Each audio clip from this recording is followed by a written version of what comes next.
નમસ્કાર વિદ્યાર્થી મિત્રો, ધોરણ 12 વિષય એસપી. આજનો આપણો ટોપિક છે સંચાલકોની સત્તાઓ, ફરજો અને જવાબદારી. એકદમ ઇન્ટરેસ્ટિંગ ટોપિક છે. સંચાલકોની સત્તા શું છે, સંચાલકોની ફરજો શું છે, જવાબદારીઓ શું છે. જોવા જાય ને તો ત્રણે ત્રણ વર્ડ એક સિમિલર લાગે, પણ કામની દ્રષ્ટિએ ત્રણે ત્રણ વર્ડનું ઘણું એવું મહત્વ રહેલું છે. ત્રણે ત્રણ ટોપિક અલગ અલગ છે. ચલો આપણે શરૂઆત કરી જ દઈએ. સંચાલકોની સત્તાઓ જો એની અંદર શું કીધું છે તે કંપનીનું સંચાલન કરવા શેર હોલ્ડર પોતાના પ્રતિનિધિ તરીકે સંચાલકોને ચૂંટે છે. એકદમ 100%ની વાત કરી. કંપનીનું સંચાલન કરવું છે તો સંચાલક મંડળ જોશે અને એ સંચાલક મંડળ સંચાલકો દ્વારા ભેગું થશે. તો આ મંડળની નિમણૂક કરશે કોણ? તો કંપનીના શેર હોલ્ડર. ક્લિયર? આગળ કંપનીના સંચાલકો વિશિષ્ટ પ્રકારનું સ્થાન ધરાવે છે. તેઓ શેર હોલ્ડરના પ્રતિનિધિ હોવાને કારણે તેમની વચ્ચે માલિક એજન્ટનો સંબંધ ઊભો થાય છે. શેર હોલ્ડરના પ્રતિનિધિ કોણ? સંચાલકો. એટલે સંચાલકો અને શેર હોલ્ડર વચ્ચે માલિક એજન્ટનો સંબંધ ઊભો થાય છે એવું કીધેલું છે. આગળ કંપની ધારા અનુસાર સંચાલક મંડળે કેટલાક કાર્યો માટે શેરધારકોની સંમતિ મેળવવી આવશ્યક છે. આમ શેરધારકો સર્વોપરી સત્તા ધરાવે છે. સંચાલક મંડળને કોઈ કામ હોય જેમાં ક્વેરી છે, એના માટે એને સંચાલક શેરહોલ્ડર પાસે જવું પડે. એટલા માટે કીધું કે શેરહોલ્ડરને કંપનીની અંદર સર્વોચ્ચ સત્તા મળેલી છે. સંચાલક મંડળ પોતાના નિર્ણયો ઠરાવના સ્વરૂપે બહુમતીથી કરતા હોય છે. સંચાલકોની સંખ્યા મર્યાદિત હોવાથી સામાન્ય રીતે તેઓમાં વિવાદ ઊભો થતો નથી. કારણ કે લિમિટેડ સંચાલકો હોય, એવું ન હોય કે 100-200, સમજણ પડી? લિમિટેડ સંચાલકો હોય છે. આમ છતાં કેટલાક મૂળભૂત નિર્ણયો માટે સંચાલકોની સર્વસંમતિ જરૂરી બને છે. આગળ કંપની એક કૃત્રિમ વ્યક્તિ હોવાને કારણે કંપની ધારા અનુસાર તેને બધી જ સત્તાઓ પ્રાપ્ત થાય છે. આમ કંપનીને જે સત્તાઓ ભોગવવાની અને અધિકૃત હોય તે તમામ સત્તાઓ અને કાર્યો કરવા સંચાલક મંડળ હકદાર છે. એના આધારે કંપનીની અંદર 3 સત્તા ઊભી થઈ. પહેલું કંપની ધારા પ્રમાણે, બીજું કંપનીના આવેદનપત્ર દ્વારા અને ત્રીજું કંપનીના નિયમનપત્ર દ્વારા. હવે એમાં બી કંપનીની અંદર 3 પ્રકારની સત્તા. તો એમાં જોઈએ સંચાલકને કંપની ધારા અન્વયે મળેલી, એટલે કે કંપની ધારાને આધારે મળેલી સત્તાઓ. જો એમાંય પાછા 2 પાર્ટ પડે. પહેલો પાર્ટ શું કહે છે? જો કંપનીના સંચાલકો સંચાલક મંડળની સભામાં ઠરાવ પસાર કરીને કંપની વતી નીચેની સત્તાઓ ભોગવશે. અહીંયા સામાન્ય સભાને બોલાવવાનું અને ઠરાવ પસાર કરવાની વાત આવે છે. ક્લિયર? જો એની અંદર પહેલું કંપનીના શેર બહાર પાડવા અને તેની ફાળવણી કરવી. ત્યારે આપણે એની જરૂર પડે કે કંપનીના શેર બહાર પાડવા છે, કંપનીના શેરની ફાળવણી કરવી છે ત્યારે. બીજું શેર હોલ્ડર પાસે બાકી રહેલ શેરના નાણાંની માંગણી કરવી. શેર હોલ્ડર પાસે અમુક પૈસા બાકી છે તો એની માંગણી કરવા માટે. આગળ જામીનગીરીની પુનઃ ખરીદીની અધિકૃત કરવી. જામીનગીરી ઉપર મૂકેલી છે, હવે એની પૂર્ણ ખરીદી ફરીથી એમની ખરીદી કરવી છે એટલા માટે. ત્યાર પછી ભારતમાં કે ભારત બહાર ડિબેન્ચર સહિત જામીનગીરીઓ બહાર પાડવી. ભારતમાં તો છે જ, પણ ભારત સહિત બીજે પણ ડિબેન્ચર અથવા અન્ય જામીનગીરીઓ તમારે મૂકવી છે તો એના માટે. કંપની વતી નાણાં ઉછીના લેવાની સત્તા છે. બીજું કંપનીના નાણાંનું રોકાણ કરવું, એની પણ સત્તા છે. આગળ વચગાળાનું ડિવિડન્ડ જાહેર કરવું. 6 મહિનાનું ડિવિડન્ડ હોય એને વચગાળાનું કહેવાય, તો એ ડિવિડન્ડ જાહેર કરવું. ત્યાર પછી કીધું છે કંપનીએ કમાયેલ નફા ઉપર ડિવિડન્ડની ગણતરી કરવી. કંપનીએ કેટલો નફો કમાણો એના ઉપર આપણે કેટલા ટકા ડિવિડન્ડ આપશું, તો એની સત્તા સંચાલકોને છે. ત્યાર પછી વૈકલ્પિક ડિરેક્ટર વધારાના ડિરેક્ટરને હંગામી ધોરણે નિમણૂક આપી. હંગામી ધોરણ એટલે કે તાત્કાલિકના ધોરણે, ઓન ધ સ્પોટ જે નિમણૂક થાય ને એને કહેવાય હંગામી ધોરણે. ત્યાર પછી કીધું છે લોન મંજૂર કરવા અથવા પ્રત્યાભૂતિ આપવી અથવા તો લોન સંબંધમાં જામીનગીરી પૂરી પાડવી. લોનને મંજૂર કરવી અથવા કોઈપણ પ્રકારના કોઈપણ ઇસ્યુ થયા છે, કોઈપણ પ્રકારની વાત છે તો એમાં પ્રત્યાભૂતિ આપે એટલે વિશ્વાસ અપાવવો અને લોન સંબંધમાં જામીનગીરી પૂરી પાડવી.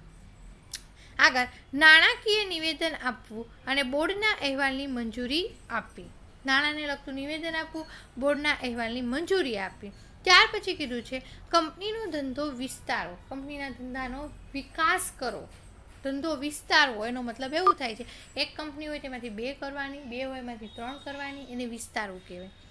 આગળ એકત્રીકરણ, જોડાણ કે પુનઃરચનાને મંજૂરી આપવી. ત્યાર પછી કોઈ કંપની લેવી અથવા બીજી કંપની ઉપર અંકુશ સ્થાપિત કરવો તો એની સત્તા પણ. અને છેલ્લે કીધું છે કોઈ અન્ય વિષય જેનો ઉલ્લેખ કરવામાં આવેલો હોય, એટલું તો છે પણ બીજું કીધું છે કે કોઈ અન્ય વિષય કે જેનો ઉલ્લેખ કરવામાં આવ્યો હોય. આ હતું કંપનીની સામાન્ય સભામાં ઠરાવ પસાર કરીને એટલી સત્તા મળેલી છે. હવે આગળ કીધું છે નીચેના કાર્યો માટે સંચાલક મંડળે શેર હોલ્ડરની સામાન્ય સભાના ઠરાવથી મંજૂરી મેળવવી આવશ્યક છે. આવી મંજૂરી મેળવવાની સત્તા ભોગવવી શકે છે. સંચાલક મંડળે શેર હોલ્ડરની, હવે કોની વાત આવી? શેર હોલ્ડરની વાત આવી. અહીંયા શેર હોલ્ડરની સામાન્ય સભાનું આયોજન કરવાનું રહેશે. એની અંદર પહેલું કીધું છે કંપનીના સમગ્ર એકમોનું વેચાણ કરવું હોય કે તેના વધારાના એકમનું વેચાણ કરવું હોય ને ત્યારે શેર હોલ્ડરને બોલાવવા પડે. આખી કંપનીનું વેચાણ કરવું છે કે કંપનીમાંથી કોઈ એક ડિપાર્ટમેન્ટનું વેચાણ કરવું છે ત્યારે આપણે કોને બોલાવવા પડે? શેર હોલ્ડરને. બીજું, કંપનીને ભાડે પટ્ટી આપવી હોય ત્યારે, કોઈ કંપનીનો એવો ભાગ છે કે જેમાં ભાડે આપવો છે ત્યારે. ત્યાર પછી કીધું કંપનીએ અન્ય કોઈ પણ કંપની સાથે જોડાણ કર્યું હોય અથવા એકત્રીકરણ કરવાથી મળેલી વળતરની કંપનીનું ટ્રસ્ટની જામીનગીરીમાં રોકાણ કરવું હોય ત્યારે. તમારે કોઈ જામીનગીરીની અંદર રોકાણ કરવું છે, કોઈ ટ્રસ્ટની અંદર રોકાણ કરવું છે તો એ સમયે સંચાલક મંડળ નહીં, એ સમયે તમારે શેર હોલ્ડરની સભામાં તમારે મંજૂરી મેળવવી પડે. ત્યાર પછી કીધું છે કંપનીને ધંધાના સંદર્ભમાં પોતાની ભરપાઈ થયેલી શેર મૂડી અને મુક્ત અનામતોના કુલ સરવાળાથી વધારે રકમ ઉછીની લેવાની થાય ત્યારે. ક્લિયર? હા, સમજો. ભરપાઈ થયેલી શેર મૂડી માનો કે 10 લાખ રૂપિયા છે અને અનામત મૂડી તમારી 5 લાખ રૂપિયા, ટોટલ તમારી મૂડી થઈ કેટલી? 15 લાખની થઈ. 15 લાખ તમારી પાસે ઓલરેડી છે પણ તમારે જરૂર છે 17 લાખ રૂપિયાની, 2 લાખ વધારે જરૂર છે તો એવા સમયે તમારે શેર હોલ્ડરને બોલાવવા પડે.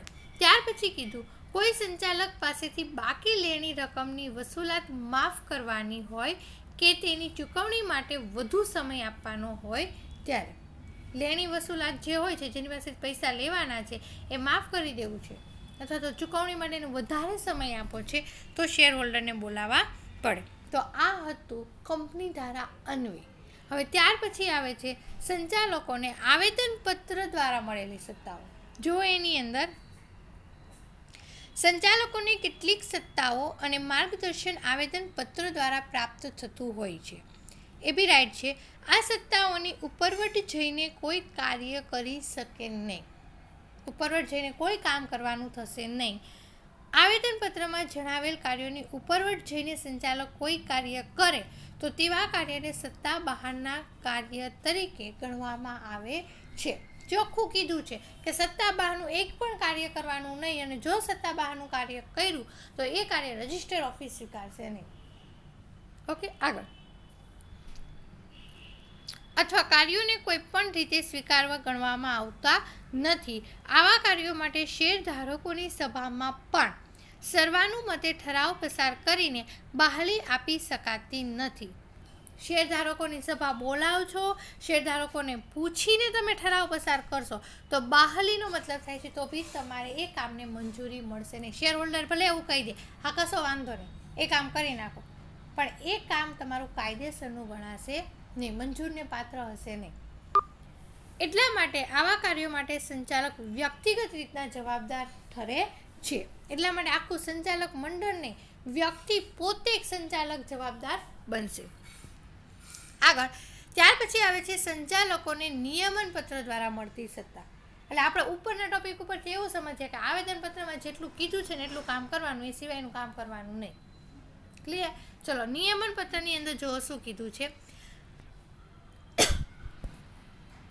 કંપનીનું સંચાલન કરવા કંપની ધારામાં નિયમન પત્રની જોગવાઈ કરવામાં આવી છે, જેના કારણે સંચાલકોને મોટા ભાગની વહીવટી સત્તાઓ નિયમન પત્ર દ્વારા પ્રાપ્ત થતી હોય છે. નિયમન પત્ર એટલે કેવો પત્ર ખબર બાળકો? કંપનીની વહીવટી સત્તાઓ માટેનું પત્ર. વહીવટી માટે જો તમારે કોઈ પત્ર હાથમાં લેવો હોય ને તો એ તમે શેના કયો લઈ શકો? નિયમન પત્ર. આગળ,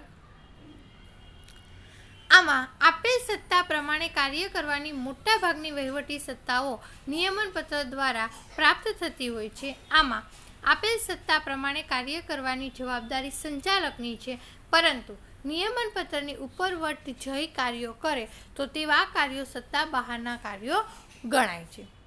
નિયમન પત્રની ઉપરવટ નહીં જવાનું. ઉપરવટ ગયા અને જો કોઈ કામ કર્યું તો તમારું સત્તા બહારનું જ કાર્ય ગણાશે. સત્તા બહારના કરેલા કાર્યો માટે સંચાલક વ્યક્તિગત રીતના જવાબદાર ઠરે છે. જોકે સંચાલકોએ કરેલા ઉપરવટ કાર્યોને પાછળથી ઠરાવ દ્વારા બહાલી આપીને સંચાલકોને આ પ્રકારની જવાબદારીમાંથી મુક્ત કરી શકાય છે. જે આ પોઈન્ટ આવેદનપત્રની અંદર એક્સેપ્ટ થશે નહીં. કોઈ પણ જાતની બહાલી આપશે નહીં. આમાં બહાલી આપીને જો ભૂલ થઈ તો સંચાલક એ જવાબદારીમાંથી મુક્ત થઈ શકે, પણ આવેદનપત્રને આધારે જો ભૂલ થઈ તો એમાંથી તમને મુક્તિ મળે નહીં. ચલો, તો આ હતું સંચાલકોની સત્તા. ત્યાર પછી આવે છે સંચાલકોની ફરજો. જોઈએ શું કહે છે. પહેલું, કંપનીના નિયમન પત્રમાં જણાવ્યા અનુસાર સંચાલકો કાર્ય કરશે. રાઈટ, નિયમન પત્રમાં જેવું હશે સંચાલક એવું જ કાર્ય કરશે. આગળ, સંચાલક કંપનીના ઉદ્દેશોને આગળ વધારવા શેર હોલ્ડરના લાભાર્થે તટસ્થ બુદ્ધિપૂર્વક કાર્ય કરશે. શેર હોલ્ડર જે નિર્ણય લેશે ને એ તટસ્થ બુદ્ધિપૂર્વક, કોઈ પણ જાતનો અન્યાય ન થાય ને એ રીતના કરશે. ઓકે. ત્યાર પછી કંપનીના કર્મચારીઓ માટે, શેરધારકો માટે, સમાજ માટે અને પર્યાવરણના રક્ષણ માટે સંચાલકો કાર્ય કરશે. એવું જ નથી કે સંચાલકો એટલે કંપનીનું જ કામ કરવાનું, બીજું કોઈ કામ જ નહીં કરવાનું, બધું જ કરવાનું. એ શેરધારકો હોય, કર્મચારીઓ હોય, સમાજને લગતું અને પર્યાવરણના રક્ષણનું કાર્ય પણ કરશે. એની ફરજ છે. ત્યાર પછી સંચાલક પોતાની ફરજો બજાવવા યોગ્ય વહીવટ, યોગ્ય કાળજી અને ત્વરિત કુશળતાપૂર્વકના સ્વતંત્ર નિર્ણયો લેશે. સમજણ પડી? પોતાનું કોઈ પણ કાર્ય છે, પોતાનો કોઈ પણ વહીવટ છે, યોગ્ય વહીવટ કરવો, યોગ્ય કાળજી રાખવી અને ત્વરિત એટલે કે તરત જ કુશળતાપૂર્વક નિર્ણયો લેવાની એની ફરજ છે. ત્યાર પછી કંપની સંચાલક પ્રત્યક્ષ કે પરોક્ષ રીતે કંપની હિત સાથે સંઘર્ષમાં ઉતરશે નહીં. પ્રત્યક્ષ હોય કે પરોક્ષ હોય, કંપની સંચાલક કોઈ પણ રીતના સંઘર્ષમાં ઉતરવાને એની ફરજ નથી. આગળ, સંચાલકે સંચાલક મંડળની બધી સભાઓમાં હાજર રહેવાની ફરજ છે. જો ન રહી શકે તો અગાઉથી જ જાણ કરવાની રહેશે. ક્લિયર? કહી દીધું છે કે ભાઈ સંચાલકોએ બધી સભાની અંદર હાજર રહેવાનું. તમે નથી રહી શકતા તો એટલીસ્ટ જાણ તો કરો. આગળ, કંપનીમાંથી કોઈ છુપો નફો કરશે નહીં. કોઈ જાતનો છુપો નફો કમાવાનો નથી. જે તમારા ભાગમાં આવે એ જ તમારે લેવાનું રહેશે. આગળ, સંચાલકો કંપનીની નાણાકીય અને ચલ અચલ સંપત્તિની સંભાળ લેશે. ચલ અચલ એટલે એવી સંપત્તિ કે જેનું સરળતાથી ખરીદ વેચાણ થઈ જાય. અમુક સંપત્તિ કેવું હોય જેનું સરળતાથી ખરીદ વેચાણ થઈ જાય, અને અમુક સંપત્તિ એવું છે જેનું સરળતાથી ખરીદ વેચાણ નથી થતી, એવી મિલકતો હોય. તો એવી મિલકતને ચલ અચલ સંપત્તિ કહે છે. સંચાલકો કંપનીની નાણાકીય અને ચલ અચલ સંપત્તિને સંભાળી લેશે. આવી સંપત્તિનો ઉપયોગ અંગત વપરાશ માટે કરશે નહીં. ખાલી સંભાળવાની છે. મારે જોઈએ છે તો એ મિલકતને હું હાથથી ન અડાડી શકું, એનો ઉપયોગ એ ના કરી શકું. આગળ, સંચાલકો કંપનીના ફંડનું રોકાણ યોગ્ય રીતે અસ્ક્યામતોમાં કરશે. અસ્ક્યામતોનો મતલબ થાય છે જ્યારે કોઈ મુશ્કેલી ઊભી થશે એ મુશ્કેલીની અંદર એ ફંડનું રોકાણનો ઉપયોગ કરશે. ત્યાર પછી સંચાલક મંડળની સભા ઓછામાં ઓછી દર 3 માસે બોલાવશે. સંચાલકની સભા ઓછામાં ઓછી 3 માસે, 3 મહિનામાં તો બોલાવવાની, જેનાથી વધારે બોલાવો તો બેટર છે, પણ 3 મહિનામાં તો બોલાવી જ દેવાની રહેશે. ત્યાર પછી કંપની સંચાલક પોતાના માટે અથવા પોતાના સગાઓ માટે અયોગ્ય લાભ મેળવશે નહીં. એટલું જ નહીં, તે ભાગીદારો કે સાથીદારો માટે આવો કોઈ લાભ મેળવવાનો પ્રયત્ન કરશે નહીં. જો અયોગ્ય લાભ મેળવવામાં દોષિત ઠરે તો લાભથી બમણી રકમ કંપનીને ચૂકવવા માટે જવાબદાર બનશે. હું મારા સગા સંબંધીનું અહીંયા સારું ઈચ્છું તો એ ચાલશે નહીં. જો મેં મારા રિલેટિવનું જોયું, મેં મારા સગા સંબંધીનું જોયું અને કંપનીને નુકસાન થયું તો જેટલી રકમ આવતી હશે ને એનાથી ડબલ રકમ મારે કંપનીને ચૂકવવી પડશે. આગળ કીધું છે, કંપની સંચાલક પોતાનો હોદ્દો કોઈને સોંપશે નહીં અને જો આવી સોંપણી કરવામાં આવે તો તે વ્યર્થ બનશે.